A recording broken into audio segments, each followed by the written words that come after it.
Hey, Mitch. Oh, hey, Ed, what are you doing? I'm trying to beat this damn game, and I want to defeat the Kodan Armada and save the frontier. Oh, wow, just like in the last Starfighter? Yeah, absolutely. I reckon I've got what it takes. Hey, I think you could be a pretty good starfighter too. Oh, I know I can. Watch.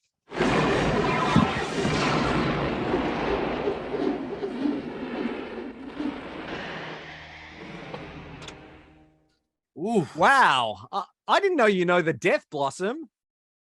Death Blossom. No, I just had some bad Mexican for lunch. Uh, let's just start the show.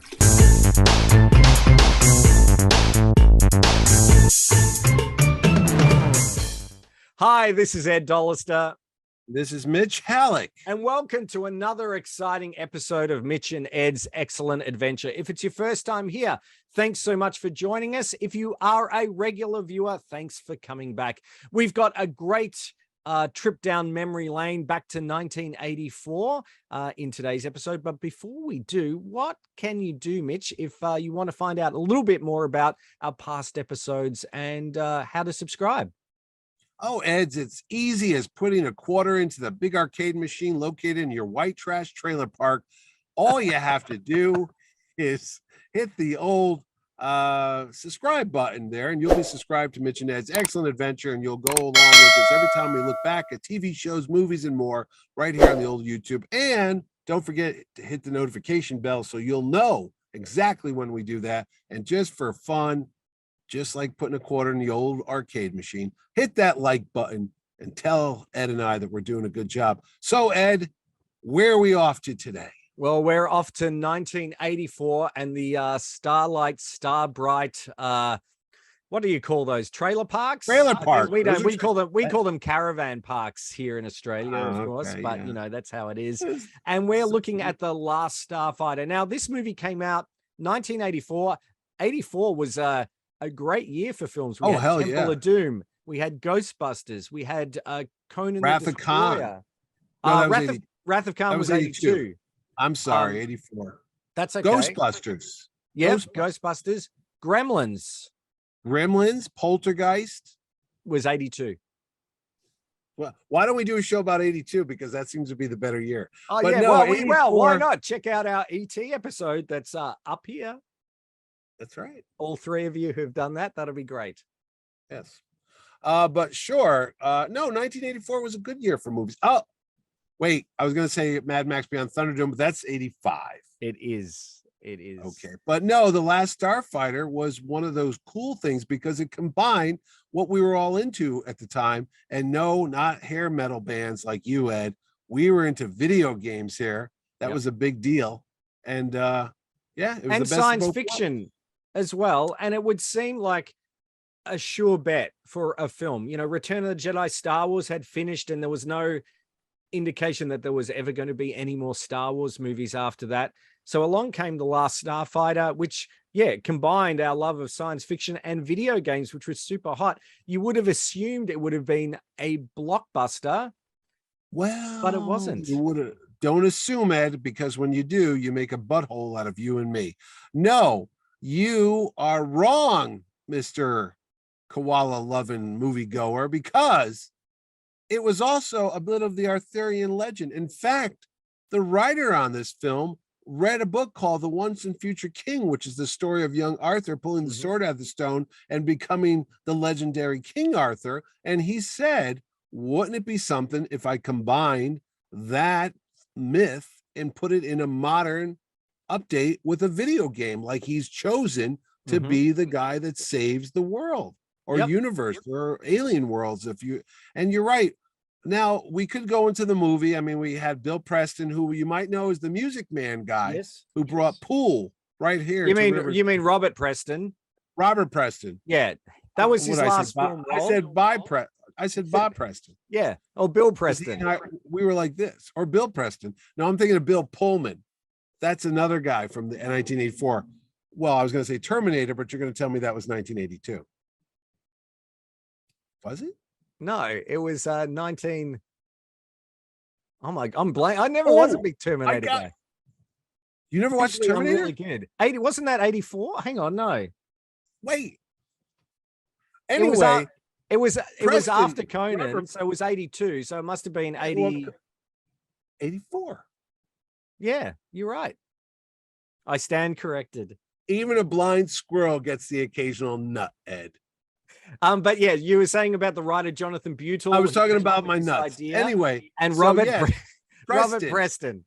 his last film role, Yes. but he was the man from the Music Man, correct? And he was sort of playing the same sort of character, wasn't he? Oh, definitely so. Absolutely. He brought the video game down to the trailer park, and that's what they were doing. They were trying to find new candidates for the Star Force. Yeah, so essentially that's what the story was about. Basically, this alien was recruiting people in all different worlds, and he was recruiting them by using video games to get the best pilots. And the Last Starfighter video game ended up at the Starbright Right. trailer park by accident. It was supposed to end up in Las Vegas. And Lance Guest, Alex Rogan, he and his parents ran the trailer park. And he basically was the talented kid who really enjoyed it, along with he and his girlfriend Maggie, played by Catherine Mary Stewart, who was That's right. From Night of the Comet, Catherine Mary Stewart. Yes, that's right. And did you know? So the film basically showed this hero's journey of him. Yeah, it was kind of Luke Skywalker. Yeah, he didn't want to be there. He was in the trailer park that's the farthest. He wanted from more the center of the universe. in his life. Yeah, I wanted going more. to college outside of town. He applied to a university, and he was all set to make his big move out of town, and then he gets the rejection letter or something that day, and he's all bummed out about it there. So yeah, he wasn't going anywhere. But that was a common theme back then. Yeah. In the early, I mean, it's a common theme every day. But I'm just saying, in the early 80s, we had movies like Breaking Away that, had the guys in the small town. And then small town America was like the place you didn't want to be in these movies, because it all seemed to be like you had to get farthest from. In fact, it's filmed in the same location as, like you just mentioned, E.T. a second ago. It was like that was like the set for all these movies in the early 80s, like that Spielbergian suburb hell that they were all stuck in, these talented young teenagers that just wanted to get out and see the real world or whatever, one way or the other. So, well, yeah, I could see why that might have been a part of the play on why this didn't do so well, because by 84, it kind of got tired.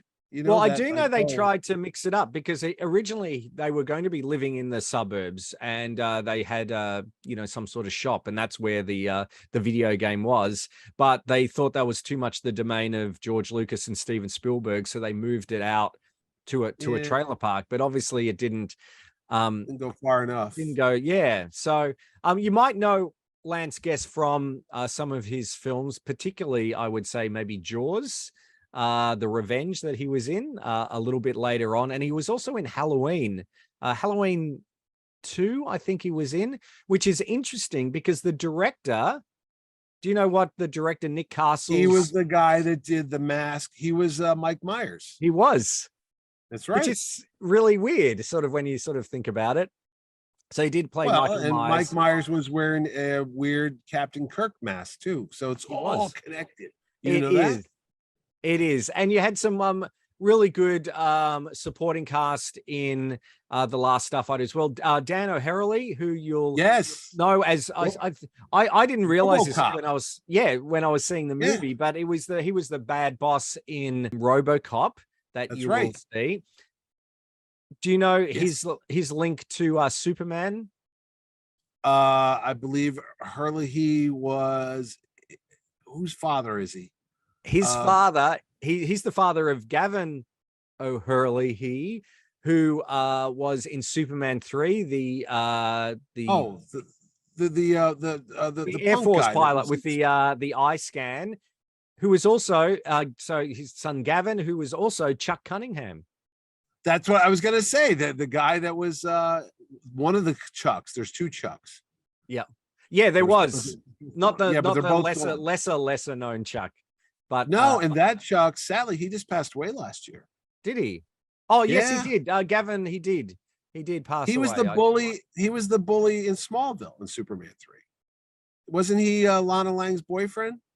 He Brad? was, yeah, who was the Yeah, Air Force yeah, guy but he was the with the eye scan, yeah. yeah, That's he right. was the And jerk he was guy. in Yeah. Willow as well. He played Oh one yeah, of the no, no, generals no, in no, Willow. no, no. So He had a but the dad was actually very famous here for I think radio and did a lot okay. of stuff in the 40s and 50s too. Yeah, yeah. Dan O'Hurley was an announcer as well. So yeah, So he had a he played Macbeth. He had yeah, he had a a long huge body career. Yeah. of work behind him. And then you had Zur. And I remember the thing I remember about this film, which I thoroughly enjoyed when I saw it in the movies. Normally I go, "Did you see it in the movies?" But we'll go back to that. Norman Snow played Zur, and from the very start, I just couldn't stop seeing Henry Winkler. I'll put Really? up a comparison. He looks like Henry Winkler, but with a shaved head. You know, So I was distracted by the makeup. And I'm gonna say that because the character just he almost had that Planet of the Apes mouth thing, that little thing that Roddy McDowell and Kim Hunter would have, and it didn't kind of move that much. I don't know. I just are you thinking about it Grig? the Hurley's character, like Oh yeah, the that's old Grig. wise I'm and talking about pilot. Yeah. Zur. No, I I wouldn't know, think but I'm saying you were ah, fine with the makeup effects. You were I okay didn't with everything. mind it. I mean, this was a couple of years before, well, 1 year before Enemy Mine that came out with Lou I was Gossett gonna say, and Jr. I think of Enemy Mine when I think of that. I think of Lou And they were Gossett quite, Jr. with the little beak mouth, yes. We like should the do that. parrot fish. That's No, quite a no, good I was film. thinking that today. Like, why didn't we just do Enemy Mine with Dennis Quaid? Yeah. Because that's actually a cool movie too. Yeah, it is. Well, we'll have there we go. We'll have to do that as Well, well. I'm going back to Last Starfighter, and I always say this to you. I don't know how the box office world is in Australia. I Mhm. know things are a little upside down compared to where I am, but this movie was not a big hit up here No. at all. I mean, there was a Marvel comic book. I Yes. have the adaptation. They did the magazine, and then they broke it up into 2 or 3 issues. I have those, but I don't know about merchandise. I'm sure there was a video game. I mean, if I they didn't will. make a video Well, game based on a video game movie, they I'll missed the tell boat. I'll tell you about that.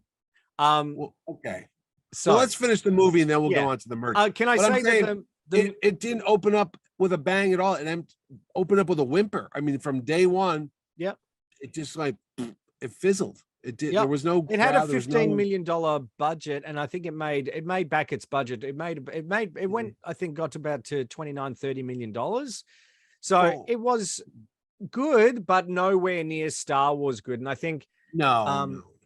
I don't know Well, why. the effects were new. They were kind of like updated Tron computer. See, it was all CGI stuff, and that was groundbreaking for It the was. time.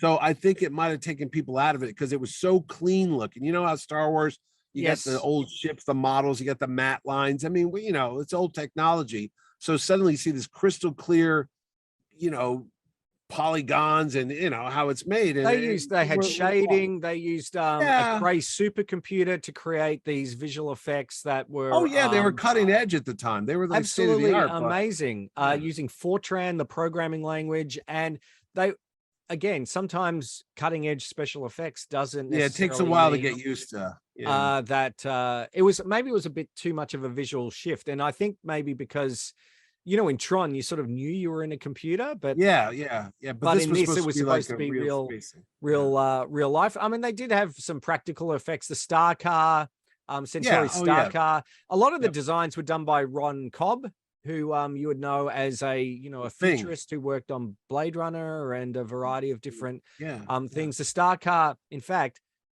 do you know the link between the Star Car and Back to the Future? Is that a DeLorean underneath that Well, red it's shell? based on a DeLorean, so that's one thing. But also, you can see the actual Star Car parked in the 2015 future of Back to the Oh, Future 2. I'll put up a picture right now. did not know that. Yep. But no, I So, knew that was a practical effect too. I remember that. so they I did. remember They had that, and then they obviously went to the CG version and things like that. Also, the practical effect where they had some great makeup effects for yeah. the villains and everything like that, but also for Beta, who was sort of like Alex's android version of himself, where they brought out, and I love Yeah. that Yeah. shot of him where he's in the bed and you just see his eyes and the pulsating head, which was pretty funny. The actual filming of Beta was so popular in the test screens that they actually brought him back to film some extra scenes. And you can notice, and again, I never noticed these things as a kid, but if you watch, you can see that Alex's hair is a little bit different because he'd cut his hair all off by the time they finished principal photography, and they had to get him back. So they had to get a wig to try and make him look a little bit more like his original Alex hairstyle. But those scenes are really great with the interaction between him and his beta version, which I think adds a little bit of humor to it, which is quite good. I didn't remember. I didn't see, there's a lot of these details that I didn't notice at the time. See, you watch a movie once and that was it. I didn't buy the VHS. So I can tell you the VHS, and unfortunately I had the novelization, and I had the novelization and the video cassette. Alan Dean Foster, I think, did the Alan Dean Foster. Yep. Every novelization from the 70s, 80s was written by Alan Dean Foster or Brian Daly. It was one of those two. No, Brian Daly passed on by that point. Had he already? Okay. Yeah. So they had the VHS. So I sold them at the shop, unfortunately, before we got to do it. So I couldn't bring them here. But what you could do in Australia, at any rate, do you remember BASF? They made video cassettes. The tape, the audio tapes. Yeah. So BASF, you could buy a box, or like a box of maybe 3 blank VHS cassettes. Yeah, right. And with it came the Last Starfighter as so that's weird. Yeah, so I remember getting that. This must have been maybe 1980. It wasn't too far off, maybe 86. I think it was 86, 87 when it came out on VHS.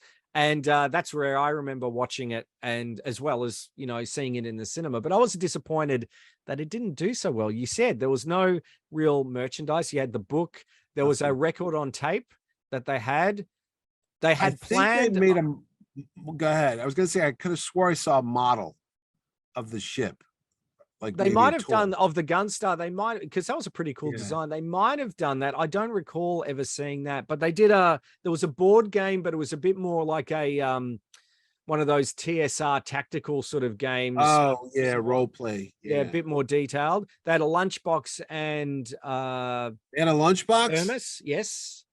Wow. And they were going and they were going phased out. Yeah. Yep, and they were going to do a line of toys. Yep, from I think it was Gottlieb, not Gottlieb, Galoob.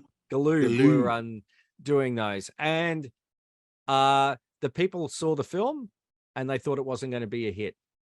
They were going to do Atari. Right.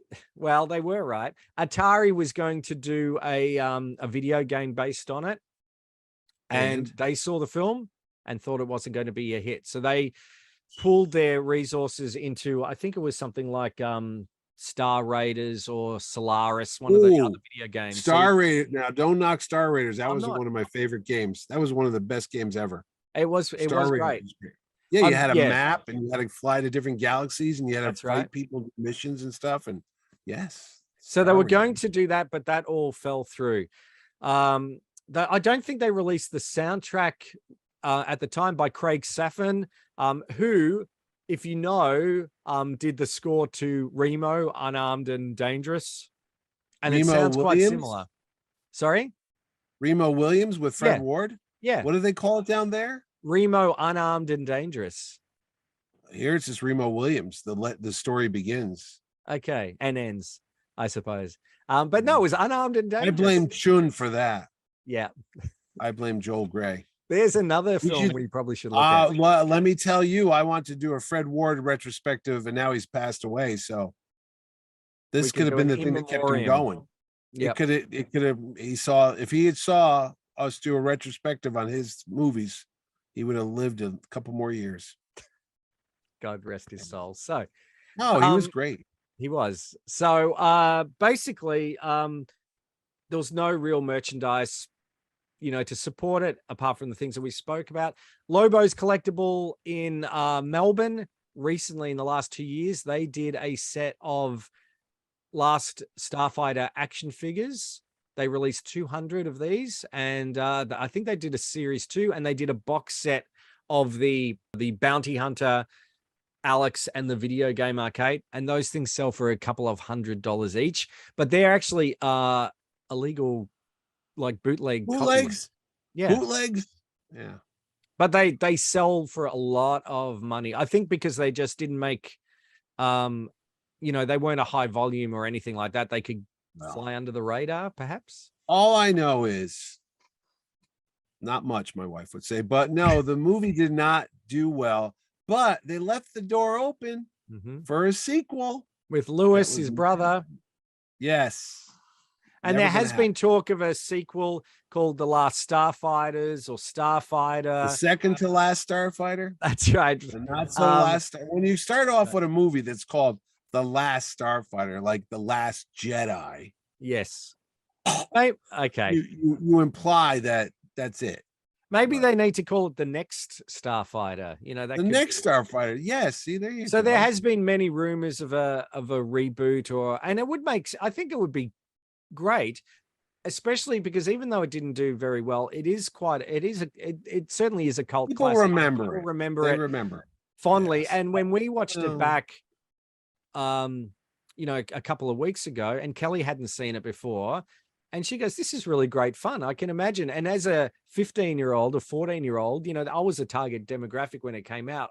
Who didn't want to be picked to be, the next Luke Skywalker? I was more of a space camp kid. I was hoping to go into space with Kate Capshaw. Really? That would be kind of nice too. Or Leah Thompson. Back in the day. Oh yeah, Leah Thompson was in space. Yeah, she was. There's another film we should do as well. I know, right there. And guess what year that came out? 1984. I think it did, didn't it? Or was it because she had Kate Capshaw had that. And then she had she was in Dreamscape. Dreamscape, which is one of the few magazine movie reviews you could read by young Mitchie in the pages of Starlog magazine. So go get your Starlogs, kids, from the 80s, and my letter's in there. Okay. But she was in that was in 83. I think it was before. It would have to be after, because I know the poster looked very much like an Indiana Jones raid, a Temple of Doom. I know she was in Best Defense with Eddie Murphy and Dudley Moore. Oh, Dudley Moore, that's right. And that was 83, which was written by the Hayek and his wife. The Hayek? Gloria Katz. Yep. And William Hayek.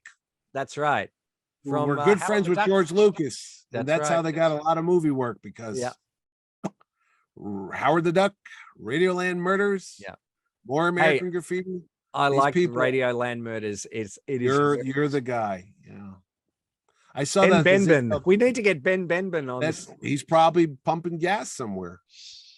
He's and Anita Morris's last movie, and she died during the production, and they used CGI to replace her in a scene. Back in 1994. Yeah.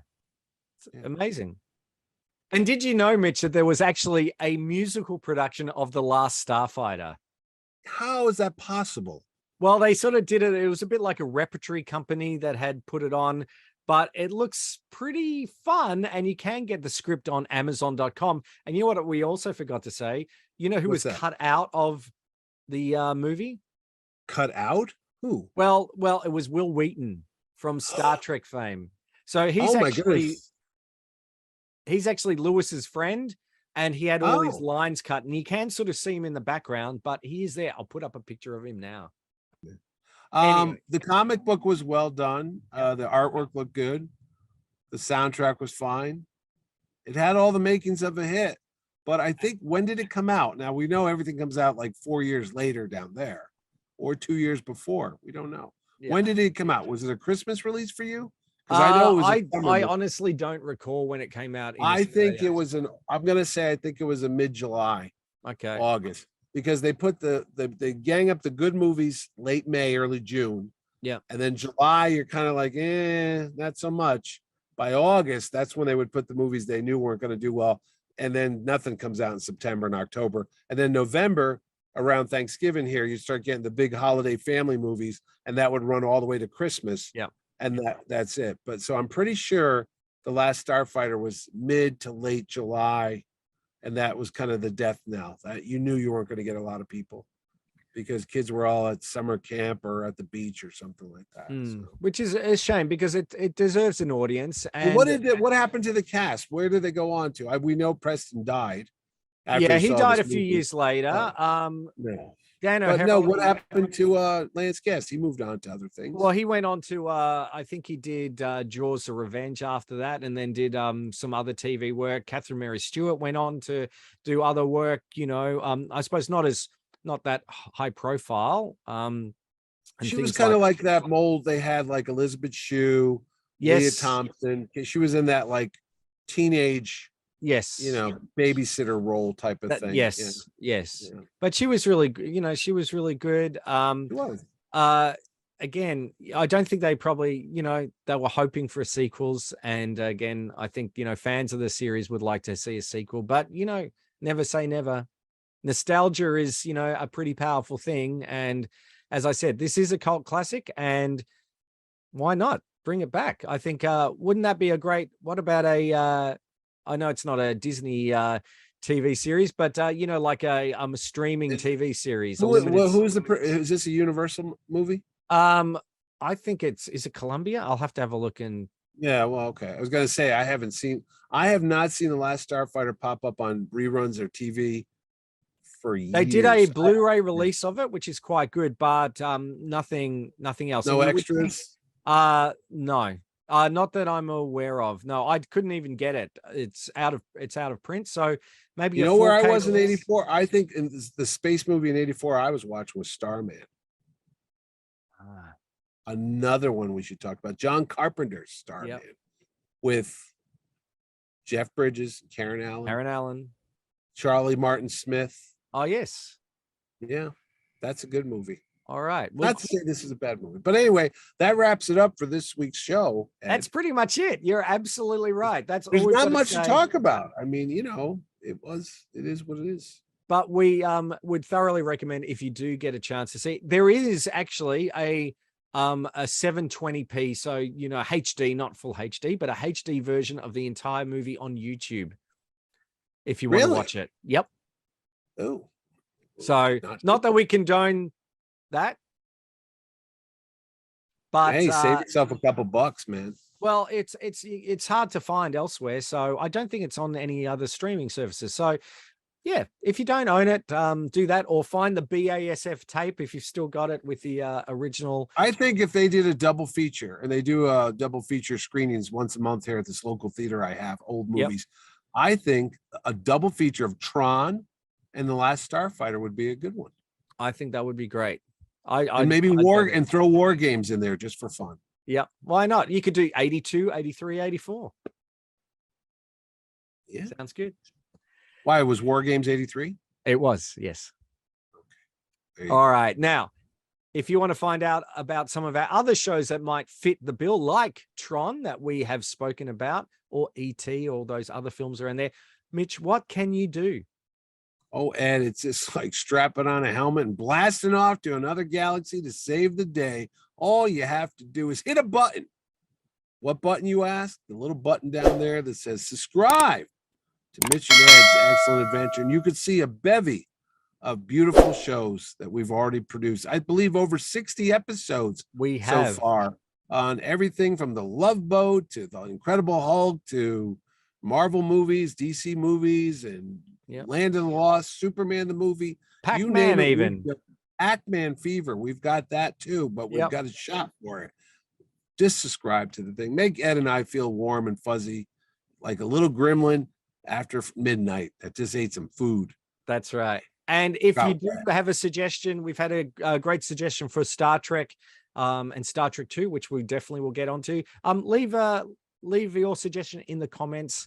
We reply to every Ed comment. Does. I do. Ed does. I do. When I'm sober, I reply back now and then too. That's true. So signing off for this week, this is Ed Dollister. And this is Mitch Halleck. And Starfighter. That's right. Thanks for watching. See you next time.